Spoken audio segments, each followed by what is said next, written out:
దేవుని పరిశుద్ధ నామమునకు స్తోత్రము కలుగును గాక. హోప్ ఛానల్ వీక్షిస్తున్న వీక్షకులందరికీ కూడా శుభాభివందనాలు తెలియజేస్తున్నాం. అందరూ బాగున్నారా? మనము పరిశుద్ధ గ్రంథములో స్త్రీలను బట్టి ధ్యానం చేసుకునిచున్నాము. ఈరోజు ఒక ప్రాముఖ్యమైనటువంటి అంశాన్ని స్త్రీని బట్టి ధ్యానం చేసుకుందాం. వాక్యంలోకి వెళ్ళక మునుపు చిన్న ప్రార్థన చేసుకుందాం. పరిశుద్ధుడా, నమ్మకం కలిగిన మా ప్రభువా, మీకు స్తోత్రములు. పరిశుద్ధ గ్రంథంలో ఉన్న స్త్రీలను నాయన ధ్యానం చేసుకునిచున్నాం. వారు జీవించిన విధానము, వారి భక్తి మార్గములు, వారి ఆలోచన విధానాన్ని బట్టి కొన్ని విషయాల ద్వారా ప్రభా మేము నేర్చుకొని నమ్మకమైన సాక్షులుగా బ్రతకడానికి నాయన నీ బిడ్డలకు తండ్రి పరిపూర్ణమైన ఆలోచన విధానం మీరు కలుగు చేయండి. మీ మాటలు వినగలిగే మనసును, గ్రహింపు శక్తినిచ్చి మీకు సాక్షిగా జీవించే ధన్యతను దయచేయమని యేసు నామమును బట్టి ప్రార్థిస్తున్నాం తండ్రి, ఆమేన్. పరిశుద్ధ గ్రంథము నుండి ఈరోజు మనము సాక్ష్యము పోగొట్టుకున్న సప్పీరా. చాలా మంచి సాక్ష్యం ఉంది. ఈ సాక్ష్యాన్ని పోగొట్టుకున్నటువంటి సప్పీరాను మనము జ్ఞాపకం చేసుకుందాం. సప్పీరా అనగా నీలాకాంతము, సొగసు అని అర్థం. సప్పీరా అంటే నీలాకాంతము, సొగసు అని అర్థము. ఈ అననీయ అనే వ్యక్తికి ఈమె భార్య. అననీయ అనే వ్యక్తికి భార్య. క్రీస్తు ఈ లోకయాత్రను ముగించుకొని పునరుద్ధానుడై తండ్రి యొద్దకు వెళ్ళిన తర్వాత పరిశుద్ధాత్మ భూమి మీదకు వచ్చి తన శిష్యులను ఆత్మపూర్ణులుగా చేసి వారి ద్వారా గొప్ప పరిచర్యను జరిగిస్తున్న దినాల్లో ఆదిమ సంఘములో ఉన్నవారు తమకు ఆస్తులు ఏదైతే ఉన్నాయో వాటన్నిటిని అమ్మి యేసుక్రీస్తు ప్రభు యొక్క పరిచర్యకు సహకరించేవారు. ఈ అదే కోవలో చెందినటువంటి వారు ఈ అననీయ, సప్పీరా. ఈ సప్పీరా ఆస్తులు కూడా ఉన్నాయి, పొలాలు కూడా ఉన్నాయి. వారు పొలము వారికి ఉంది. ఈ పొలము ఎంతైతే వస్తుందో అంత మేము ఇస్తామనుకున్నారు. అయితే ఇక్కడ ఆ పాదముల యొద్ద పెట్టుచుండేవారు. యేసు ప్రభు పరిచర్య కొరకు వారి దగ్గర ఏదైతే ఉన్నాయో పొలాలు, ఇళ్ళు, ఆస్తులు అన్నీ అమ్మి కూడా ప్రభు యొక్క అపోస్తలుల పాదములు పెట్టి ఉండేవారు. అయితే ఈ సప్పీరా కూడా పొలాన్ని ఉంది. ఆ పొలాన్ని అమ్మి వేసుకున్నారు. అమ్మి వేసుకున్న తర్వాత కొంత దాచుకొని కొంత ఇచ్చి ఉన్నారు. దీనివల్ల ఎలాంటి భయంకరమైన సంఘటనలు జరిగి ఉన్నాయో మనము ఈరోజు ధ్యానం చేసుకుందాం. దేవుని సొమ్మును దాచుకున్నటువంటి సప్పీరా. వాక్యాన్ని చదువుకుంటే అపోస్తలుల కార్యములు 5వ అధ్యాయం 1ను చదువుకుందాం. అననీయ అను ఒక మనుషుడు తన భార్య అయిన సప్పీరాతో ఏకమై పొలమమ్మెను. భార్య ఎరుకనే వాడు దాని వెలలో కొంత దాచుకొని కొంత తెచ్చి అపోస్తలుల పాదముల యొద్ద పెట్టెను. ఇక్కడ ఈ ఇద్దరు కూడా కలిసి మాట్లాడుకొని వారిరువురు కూడా కొంత పొలాన్ని అమ్మి కొంత వెలను దాచుకుని ఉన్నారు. అంటే దాదాపు ఒక పొలం అమ్మితే వాళ్ళు ₹1,00,000 వస్తాయని ఆలోచన చేశారు. కానీ ఆ పొలాన్ని వారికి ఎంతైతే వస్తే అంత ఇస్తామన్నారు. ఇప్పుడు వాళ్ళు ₹1,00,000 అనుకుంటే అది ఒక రెట్టింపు వచ్చి ఉండొచ్చు, ఒక 3 లక్షలు వచ్చి ఉండొచ్చు. ఈ 3 లక్షలు వచ్చినప్పుడు మనం ఇస్తానంది ఇంతే కదా, మనకి ఎక్కువ వచ్చింది కాబట్టి ఈ మిగతా దాన్ని మనం దాచుకొని మనం ఎంతైతే వస్తుందనుకున్నామో అంతే ఇద్దాము. కానీ వీళ్ళు డబ్బులు ఒప్పుకోలేదు, కానీ పొలాన్ని ఒప్పుకున్నారు. ఆ పొలంలో ఎంతైతే వస్తుందో అంత ఇస్తామన్నారు. కానీ వాళ్ళు ఊహించుకుంది తక్కువ అమౌంటు, వాళ్ళు అమ్మే సమయానికి ఎక్కువ అమౌంట్ వచ్చింది. ఇక్కడ భార్యాభర్తలు ఏకీభవించి పొలం అమ్మారు. కానీ అమ్మిన వేళ కొంత దేవుని సన్నిధికి రాకుండా వాళ్ళు దాచేసుకున్నారు. అదే వారికి శాపంగా మారింది. అమ్మిన తర్వాత మొత్తం కూడా దేవుని సొమ్మది దేవుని దగ్గరకు రాకుండా ఆపేసుకున్నారు. దేవునికి మరుగైంది ఏది కూడా లేదండి. దేవునికి మరుగైంది లేదు. దేవునికి ఇచ్చే విషయంలో ఏమాత్రం కూడా వెనుక వేయకుండా దేవుని సొమ్ము దేవునికి సమర్పించాలి. నువ్వు దేవునికి ఒప్పుకున్న తర్వాత అదంతా కూడా దేవునిదే. కాబట్టి దేవునిది నువ్వు మరలా ఇవ్వాలి తప్ప నువ్వు ఎందుకు దాచుకున్నావు? పరిశుద్ధ గ్రంథంలో కూడా దాచుకున్న వాళ్ళు కొందరున్నారు. యెహోషువ నాయకత్వంలో ఆకాను కూడా శపితమైన దాన్ని దేవుడు అసలు ముట్టనే కూడదంటే కొంత తెచ్చుకొని దాచుకున్నాడు. దాచుకున్న తర్వాత ఏమైంది? ఆ దాచుకున్న ఆ ధనమే, ఆ వెండి, ఆ బంగారము, ఆ మంచి వస్త్రాలే వాళ్ళ కుటుంబానికి శాపాలుగా మారిపోయింది. దేవుడు క్రైస్తవ విశ్వాస జీవితంలో చాలా స్పష్టంగా ఉంటాడండి. ఒకే వైఖరితో దేవుడు ఉంటాడు కాబట్టి ఆయన్ని మనం అనుసరించాలి. చాలా స్పష్టంగా చెప్తాడు. అందుకని ఆకాను విషయంలో ఆ శపితమైన దాంట్లో ఏది కూడా మీరు తీసుకురావద్దు అని చెప్పాడు. ఆయన తెచ్చుకున్నాడు, ఎవ్వరికి తెలియకుండా గుడారములో దాచుకున్నాడు. మనుషులకు తెలియకపోవచ్చు కానీ దేవునికి ఎందుకు తెలియదండి? ఈ అననీయ సప్పీరా కూడా అలానే దాచుకున్నారు. గెహాజీ కూడా అలానే దాచుకున్నాడు. తన ప్రవక్త యొద్ద పనివాడిగా ఉన్నప్పుడు మరి నా ప్రవక్త పంపించాడండి అని చెప్పి తీసుకొని దాచుకున్నాడు. మరి అప్పుడు కూడా ఆయన కుటుంబము శాపానికి గురైంది. కాబట్టి దాచిపెట్టుట నష్టాన్ని కలిగిస్తుంది. నువ్వేం చేయాలి? దేవుని సొమ్ము దాచుకున్న సప్పీరా ఇక్కడ భర్తతో ఏకీభవించింది. నువ్వు ఇంతకే వాళ్ళిద్దరు కలిసి మాట్లాడుకుంటున్నారు. పేతురు గారు అడుగుతారు, మనం అమ్మితే ₹1,00,000 వస్తుంది అనుకున్నాం కదా, ఇప్పుడు 3 లక్షలు వచ్చింది కాబట్టి 3 లక్షలు మనం ఎందుకు ఇవ్వాలి? ఆ 2 లక్షలు మనం ఉంచుకొని ఏదైతే మనం ఫస్ట్లో అమ్మినప్పుడు ఎంత వస్తుంది అనుకున్నామో అంతే ఇద్దాం అనుకున్నారు. వీళ్ళిద్దరూ ఏకీభవిస్తూ ఉన్నారు. 9వ వచనం మనకు జ్ఞాపకం చేసుకున్నట్లయితే 5వ అధ్యాయం 9వ వచనం. అందుకు పేతురు, ప్రభు యొక్క ఆత్మను శోధించుటకు మీరెందుకు ఏకీభవించితిరి? కాబట్టి ఇద్దరు కూడా ఏకీభవించారండి. నువ్వు ఇదే మాట నువ్వు చెప్పాలి. నేను ముందు వెళ్ళినా నేను ఇదే చెప్తాను, నువ్వు వెనకొచ్చిన ఇదే మాట చెప్పు, మన ఇద్దరం కలిసి వెళ్ళినా ఇదే చెప్దాము. ఈ ఒకే మాట కలిగి ఉండాలని వీళ్ళు మాట్లాడుతూ ఉన్నారు. అందుకని భర్తతో ఏకీభవించినటువంటి సప్పీరా దేవుని సేవకు సమర్పించుకున్నటువంటి పొలాన్ని అమ్మగా వచ్చిన డబ్బును చూసిన తర్వాత ఏక మనసు యొక్క గురి తప్పింది. అంతకుముందు మంచి ప్రార్థనాపరులు, మంచి విశ్వాసపరులు, మంచి భక్తిపరులు ఎప్పుడైతే ఆ ధనం విషయంలో వారు గురి తప్పింది, మనం పొలం అమ్మి ఈ డబ్బంతా కూడా సువార్త పరిచయకు ఉపయోగిద్దాము, యేసుక్రీస్తు ప్రభు లోకరక్షకుడు, ఆ రక్షకుని దగ్గరికి అనేక మంది రావాలి, వారి జీవితాలు మార్చుకోవాలి, వారి పాపాలు ఒప్పుకోవాలి, పశ్చాత్తాపడాలి, దేవుని యొక్క రక్షణలో పాలుభాగస్తులుగా ఉండాలి, దేవుడు మరలా పరలోక రాజ్యం మనందరూ కూడా తీసుకుని వెళ్తాడు, ఈ రాజ్యానికి మనం వీళ్ళందరూ కూడా సిద్ధం చేద్దాం, మనకి డబ్బు ఉంటే అంత లేకపోతే అంత, మనకు కూడా దేవుని రాజ్యం కావాలి కదా అన్న సంకల్ప బలముతో ఉన్నటువంటి ఈ ఇద్దరు మనుషులు కూడా గురి తప్పి ఉన్నారు. ఎవరు ఎలా పోతే మనకెందుకు, వాళ్ళు రక్షణ పొందకపోతే మనకెందుకు, వాళ్ళు రక్షణ పొందకపోతే నాకెందుకు, కాబట్టి వాళ్ళు ఎలా పోయినా మనకు పర్లేదు, కానీ మనం మొదట్లో ఎంత వస్తుంది అనుకున్నామో అంతే ఇద్దామో, ఇది మనం దాచుకుందామని ఆలోచన చేసి ఉన్నారు. దేవుని యొక్క విధానములు ఏ రీతిగా ఉన్నారో మనసు గురి తప్పింది. కొంతమంది స్త్రీలు సప్పీరలాగా దేవునికి వ్యతిరేకమైనటువంటి విధానంలో వారు జీవిస్తూ ఉండొచ్చు. ఇక్కడ దేవుని పని విషయంలో భర్తలతో ఏకీభవించి సొమ్మును దాచుకున్నట్లో సహకారులుగానే ఉన్నావేమో జ్ఞాపకం చేసుకోవాలి. నువ్వేదైతే ఒప్పుకున్నావో అది పూర్తిగా చెల్లించాలి. పూర్తిగా చెల్లించకుండా దేవుడికి మన గురించి తెలియదా? దేవునికి అన్ని తెలుసులే, మన అవసరతలు గుర్తెరగవా? మనకు చాలా అవసరతలు ఉన్నాయి కదా. ఏదైనా ఒప్పుకోకముందే ఉండాలి, ఒప్పుకున్న తర్వాత మొత్తం కూడా దేవునిది. వారు డబ్బు ఇంత ఇస్తాను ఒప్పుకోలేదు, కానీ ఆ పొలములో ఎంత వస్తే అంత ఇస్తామన్నారు. ఆ పొలంలో ఎంత వస్తే అంత ఇస్తామన్నారు, కానీ మేము ఎంత వచ్చినా కానీ ఇంతనే ఒప్పుకోలేదు. కానీ ఆ పొలం అమ్మి ఎంత వస్తే అంత ఇస్తామన్నది. ఎంత వచ్చినా, తక్కువ వచ్చినా, ఎక్కువ వచ్చినా అది దేవుని సొమ్ము, దేవునిది అయిపోయింది. దేవుని సొమ్ము నువ్వు దాచుకుంటే అది నీకు శాపమే.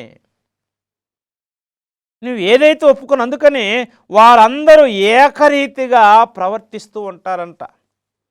అందుకని యూదులు ఏకీభవిస్తూ ఉన్నారు యేసు ప్రభువారి మీద పగ సాధించడానికి. కాబట్టి తప్పుడు పనులు చేయటానికి, మోసపూరితమైన విధానంలో బ్రతకడానికి, వ్యర్థమైన పనులు చేయటానికి, లేకపోతే ఎవరినైనా పాడు చేయటానికి నీవు ఏకీభవించి ఉంటున్నావేమో. ఒకటే మాట ఒకటే సంచి అని సామెతలు చెప్తూ ఉంటాడు. మనందరికి ఒకటే మాట ఒకటే సంచి పంచుకునేది, అందరు రమ్మని కలిసికట్టుగా ఒకటే మాట ఉండాలనుకుంటే దేవునికి తెలియకుండా నువ్వు ఎన్ని మాటలు మూటగట్టుకున్నా నీ పతనం తప్పదు. విశ్వాసిగా ఉన్నావు, ఎంత భక్తిపరులుగా ఉన్నారో ఈ అననీయ సప్పీర విషయంలో కూడా ఈ సప్పీర అబద్ధమాడింది. ఈ సప్పీర అబద్ధమాడినప్పుడు పేతురు, మీరు ఈ భూమిని ఇంతకే అమ్మితిరా అని మాట్లాడుతున్న 8వ వచనం మనకు జ్ఞాపకం చేసుకున్నట్లయితే, అప్పుడు పేతురు, మీరు ఆ భూమిని ఇంతకే అమ్మితిరా అని నాతో చెప్పమని అడిగినో, అందుకు ఆమెన ఇంతకే అని చెప్పాను. మీరు ఎంతకు అమ్మారంటే ఇంతకే. కాబట్టి మీరు ఎంతకు అమ్మారని ఇంతకే అని చెప్తూ ఉన్నారు. చూడండి ఎంత దౌర్భాగ్యపు స్థితి. వారి మనస్సాక్షిని వారు ఆపుకోలేకపోయింది. అందుకని చెప్పడిగినప్పుడు అబద్ధము చెప్పింది. సప్పీరా హృదయముల నుండి అబద్ధాన్ని చెప్పటానికి సాతానుడు ప్రేరేపిస్తూ ఉన్నాడు. సప్పీరాని అబద్ధాన్ని ప్రేరేపించడానికి సాతానుడు, అబద్ధం చెప్పడానికి సాతానుడు ప్రేరేపిస్తూ ఉన్నాడు. సాతానుడు వాడుకొనుచున్నాడు. ఆమె హృదయంలో ఉన్న వాక్యం ఏమైపోయిందో, ఆమె హృదయంలో ఉన్న వారి ప్రార్థన ఏమైపోయిందో, వారి హృదయంలో ఉన్న భక్తి ఏమైపోయిందో గుర్తించలేకపోయి ఉన్నారు. ఆ సమయానికి సాతానుడు వారి కన్నులకు గ్రుడ్డితనాన్ని కలుగు చేసి మోసం చేసి వారు శాపమయ్యేలాగా సాతానుడు చేశాడు. భక్తిపరులుగా ఉన్న నీవు నీ విశ్వాస సంబంధ విధానంలో నువ్వు ఎవరికి తెలియకుండా మోసం చేసినా, ఎవరికి తెలియకుండా అబద్ధాలు ఆడినా, ఎవరికి తెలియకుండా నీవు తప్పుడు పనులు చేసినా, ఏదైనప్పటికీ కూడా దేవుని దగ్గర నుంచి నీవు శిక్ష పొందుకోవాలి. అందును బట్టి అననీయ ఈ సప్పీర విధానంలో కూడా ఈ సప్పీర అబద్ధమాడింది. అనేక మంది క్రైస్తవ సమాజంలో ఉన్న వారు కూడా నీవు ఎక్కడెక్కడ అబద్ధం ఆడుచున్నావో జ్ఞాపకం చేసుకో. విశ్వాసమైన విధానంలో ఎక్కడెక్కడ నీవు అబద్ధాలు ఆడుచున్నావో జ్ఞాపకం చేసుకో. సందేహం లేదు, అబద్ధం ఆడితే నీవు సాతాను ప్రేరణకు లొంగినట్లే.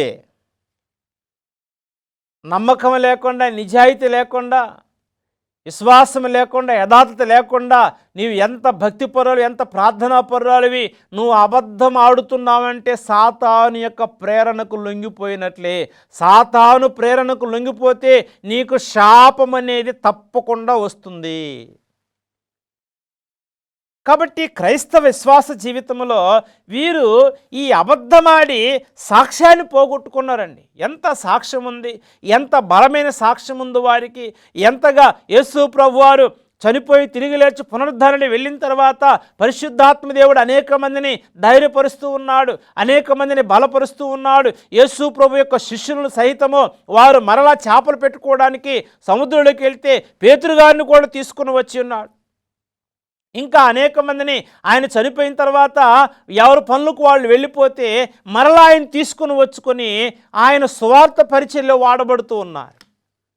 పరిశుద్ధాత్మ దేవుడు ఇంత గొప్పగా పనిచేస్తూ, ఇంత గొప్ప కార్యాలు కలుగు చేస్తూ అనేక మందికి ఏ ప్రాంతం వచ్చిన వారైనప్పటికీ కూడా ఒకేసారి 3000 మంది బాప్తిసం పొంది వారి పాపములు, వారి దోషములు ఒప్పుకొని పశ్చాత్తాప రక్షణ నడిచి ఉన్నారే. అది చూసి ఇంకా వీళ్ళు మనం దేవుని యొక్క పరిచర్య చేయాలి, అనేక మంది రక్షించాలన్న సంకల్ప బలముతో ఉన్న వీరిని సాతానుడు టార్గెట్ చేసినాడు. నువ్వు ఎంత బలమైన విశ్వాసిగా ఉంటున్నావో, ఎంత బలమైన విశ్వాసిగా ఉంటున్నావో నువ్వు జ్ఞాపకం చేసుకోవాలి. ఎందుకంటే సాతాను యొక్క ప్రేరణ నీకు ఏ రీతిగా రాబోతుందో ఒకసారి గుర్తించాలి. సప్పీర విధానంలో అబద్ధమాడింది, సాక్ష్యాన్ని పోగొట్టుకుంది. ఆది అపోస్తుల సంఘంలో మంచి సాక్ష్యము కలిగి ఉండవలసిన ఈమె దేవునికి వ్యతిరేకంగా పనిచేసింది. దేవునికి వ్యతిరేకంగా పనిచేసి దైవజనుడనే భయం లేకుండా ఇంట్లో దాచిపెట్టిన సొమ్మును దొంగిలించుటకు తెగించి మాట్లాడి విలువైన సాక్ష్యం పోగొట్టుకుంది. దైవజనుడి దగ్గర ఇంతకే అమ్మారమ్మంటే ఇంతకే, ఇక మారు మాట లేదా అని దగ్గర. వాళ్ళ ఇంటి దగ్గర ఇద్దరు కలిసి మాట్లాడుకున్నారు కాబట్టి ఇక రెండో మాట లేదు. ఎందుకంటే సాతానుడు వారి హృదయాన్ని ప్రేరేపించాడు కాబట్టి ఇంతకంటే ఇక ఇంతకే, ఇక మాటలు లేవు. ఇంతకే అంతకే వాళ్ళ జీవితం నాశనం అయిపోయింది. సప్పీరా దేవుని యొక్క విధానంలో ఇంట్లో దాచిపెట్టిన సొమ్మును దొంగిలించుకు తెగించింది, విలువైన సాక్ష్యాన్ని పోగొట్టుకుంది. ఈనాడు అనేక మంది క్రైస్తవులు దేవుడిచ్చిన ఆజ్ఞలను, వారు విధులను, కట్టడలను విడిచిపెట్టి తమ సొంత మార్గం నడుచుకుంటూ వ్యక్తిగత సాక్ష్యాన్ని పోగొట్టుకుంటున్నావు. దేవుడు నువ్వు చూపించిన మార్గం నడవకుండా, దేవుడు నీకు విధించినటువంటి విధానంలో నడవకుండా, దేవుడు నువ్వు చూపించిన భక్తి మార్గం నడవకుండా నీవు నీ సొంత మార్గాల్లో నడుచుకుంటూ నీ వ్యక్తిగత సాక్ష్యాన్ని పోగొట్టుకుంటే దాని ద్వారా నీకు శాపమే. నీ వ్యక్తిగత సాక్ష్యాన్ని పోగొట్టుకోకుండా ఉండాలి. ఒకవేళ నీవు అలా స్థితిలో ఉన్నట్లయితే, తప్పిపోయానన్న ఆలోచన నీకు వస్తే, నేను దారి తప్పునని తెలుసుకున్నట్లయితే నువ్వు దేవుని దగ్గర పశ్చాత్తాపడాలి. ప్రభువా, నేను దారి తప్పిపోయానయ్యా, ఇదిగో ఈ విషయంలో నీకు విరోధంగా నేను తప్పు చేశాను, ఈ విషయంగా నీకు విరోధంగా నేను మాట్లాడి ఉన్నాను, ఇదిగో నేను ఈ రీతిగా ఏకీభవించున్నాను ప్రభువా, నన్ను జ్ఞాపకం చేసుకుని నా అంతరంగాన్ని శుద్ధి చేయి ప్రభువా అని దేవుని మరలా నీవు కోరుకోవాలి. అందుకని అబద్ధ సాక్ష్యం కూడా పలుకూడదంట. నీ పెదవులే నీ మీద సాక్ష్యం పలుకుతాయంట. నీ పెదవులే నీ మీద సాక్ష్యం పలుకుతాయని యోబు భక్తుడు తెలియచేస్తూ ఉన్నాడు. కాబట్టి నీ పలుకు నిన్ను గూర్చి సాక్ష్యము పలకాలి. నీ పెదవులే, నువ్వు మాట్లాడిన పెదవులే నిన్ను గూర్చి సాక్ష్యం పలుకుతున్నాయి. కాబట్టి వారి ముఖ లక్షణమే వారి మీదకి సాక్ష్యం వస్తుందని యెషయా గ్రంథంలో చెప్పబడుతుంది. తప్పు చేసిన వాడిని, దొంగతనం చేసిన వాడిని, మోసం చేసిన వాడిని, తప్పించుకుని తిరిగేవాడిని వాళ్ళ ముఖం వాళ్ళని పట్టిస్తుందంట. పోలీసులు వాళ్ళని చాలా చక్కగా వాళ్ళని పట్టేసుకుంటారు. ఎందుకంటే దొంగతనం చేసిన వాడిని ముఖం వాళ్ళకి తెలిసిపోతుందంట. అందుకని బైబిల్లో ఉంది, యెషయా గ్రంథంలో, వారి ముఖ లక్షణమే వారి మీద సాక్ష్యము పలుకును. నీ ముఖ లక్షణం తెలిసిపోతుంది కాబట్టి ఎంత దాచుకున్నా దాగు అక్కడ. కాబట్టి ఇక్కడ సప్పీరా మంచి సాక్ష్యం పోగొట్టుకుంది, శిక్షకు పాత్రురాలైంది సప్పీరా. కాబట్టి దేవుని బిడలారా, స్త్రీలుగా ఉన్న నీవు ఎంత విశ్వాసం కలిగి ఉన్నావో, ఎంత ప్రార్థనాపరులుగా ఉన్నావో, డబ్బు మనకి ఎప్పుడు శాశ్వతం కాదు. డబ్బు నీకు ఎప్పుడు శాశ్వతం కాదు. నీకు కావాలంటే దేవుడు నీకు సమృద్ధిగా నిన్ను దీవిస్తాడు. నువ్వు దొంగతనం చేసి దాచుకోవాల్సిన పని లేదు. నీకు కావాలంటే దేవుడు నీకు ఏది కావాలో అది ఇస్తాడు. నీ విశ్వాసంతో అడుగు, నమ్మకంతో అడిగి, అంతేకాని దేవుని యొక్క విధానంలో నువ్వు తప్పు చేసినట్లయితే దానికి శిక్ష నువ్వు అనుభవించాలి. అందుకని ఇక్కడ 10వ వచనంలో దేవుడు అంటూ ఉన్నాడు, వెంటనే ఆమె అతని పాదముల యొద్ద పడి ప్రాణం విడిచినో, ఆ పడుచువారు లోపలికి వచ్చి ఆమె చనిపోయినది చూచి ఆమెను మోసుకొని పోయి ఆమె పెనిమిటి యొద్ద పాతి పెట్టబడిరి. సంఘం అంతటికిని ఈ సంగతులు వినిన వారికి అందరికీ మిగుల భయము కలిగెను. ఎవరైతే విన్నారో, ఎవరైతే ఈ యొక్క దుష్కార్యం చేస్తున్నారో, ఎవరైతే దేవుని యొక్క శాపాన్ని పొందుకున్నారో, వారు మిగతా వారు విన్నప్పుడు వారందరికి మిగుల భయం కలిగింది. కాబట్టి ఆదిమ క్రైస్తవ సంఘములో, సమాజములో వారు జీవించిన విధానం, వారు అనుసరించిన విధానం, వారు భక్తి కలిగిన విధానము ఎంతగా వారిని ఆ దేవుని యొద్దకు నడిపించున్నారో, ఇప్పుడు వారే పాపములోనికి పడిపోయినారు, నశించిపోతూ ఉన్నారు.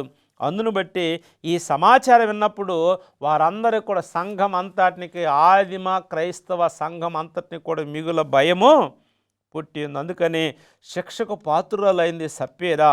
దేవుని సేవకు, సంఘానికి సహకరించి ఆశీర్వదించబడవలసినటువంటి సప్పీరా కుటుంబము దేవుని యొక్క ఉగ్రతకు గురై మరణించింది. ఎంత విచారము, దేవునికి ఇష్టలుగా జీవించవలసినటువంటి నీవు ఎందరో అననీయ సప్పీరాలుగా జీవిస్తూ దేవుని దృష్టిలో నమ్మకత్వాన్ని పోగొట్టుకుంటున్నావేమో, నువ్వు శిక్షకు పాత్రురాలవి. కాబట్టి ప్రియమైన దేవుని బిడ్డలారా, దేవుని విశ్వాసం కలిగిన స్త్రీలారా, దేవుణ్ణి వేడుకోండి. నీ స్థితి నువ్వేంటో నీకు తెలుసు, నీ హృదయ అంతరంగానికి తెలుసు, నీ మనసుకు తెలుసు. దేవునితో నువ్వు ఎలా ఉన్నావు, ఎంత ప్రార్థనాపరురాలు, ఎంత భక్తిమంతురాలు, ఎంత విశ్వాసమైన విధానంలో ఉన్నావు, ఎందుకు పడిపోయి ఉన్నావు, ఎందుకు నీ విశ్వాసాన్ని పోగొట్టుకున్నావు, ఎందుకు నమ్మకమైన విధానంలో జీవించలేకపోతున్నావు, ఎందుకు నీ సాక్ష్యాన్ని పోగొట్టుకుంటున్నావు, ఎలాంటి సాక్ష్యం ఉంది నీకు, ఏ స్థితిలో నీవు మార్పు చెందావు, ఏ స్థితిలో ప్రభువును సురక్షితంగా అంగీకరించావు, ఎలాంటి ప్రార్థనా జీవితాన్ని కలిగి ఉన్నావు. కానీ ఇప్పుడు ఏమీ లేని నీ జీవితంలో శాపాన్ని మూటగట్టుకుంటున్నావు. కాబట్టి ఆ స్థితిలో నీ ఉండొద్దు. నీ విశ్వాసమైన విధానాన్ని మార్చుకోవాలని దేవుడు చెప్తూ, అందుకని భక్తిహీనునికి శిక్ష తప్పదంట. సామెతల గ్రంథంలో ఉంది. భక్తిహీనునికి నువ్వు భక్తి విడిచి తిరుగుతున్నట్లయితే భక్తిహీనునికి శిక్ష తప్పదు, ఆజ్ఞను తిరస్కరించువాడు తప్పకుండా శిక్ష నొందును. కాబట్టి దేవుని ఆజ్ఞ నుంచి తిరస్కరించు వాడికి తప్పకుండా శిక్ష వస్తుంది. కాబట్టి దేవాతి దేవుడు నిన్ను ప్రేమించి నీకు అనుగ్రహించిన ప్రతి దాంట్లో నమ్మకంగా జీవించాలని, నీ వంతు సహకారాన్ని దేవుని సేవకు అందించాలని ఎల్లప్పుడూ సత్యము కలిగి దేవునితో మాట్లాడాలి.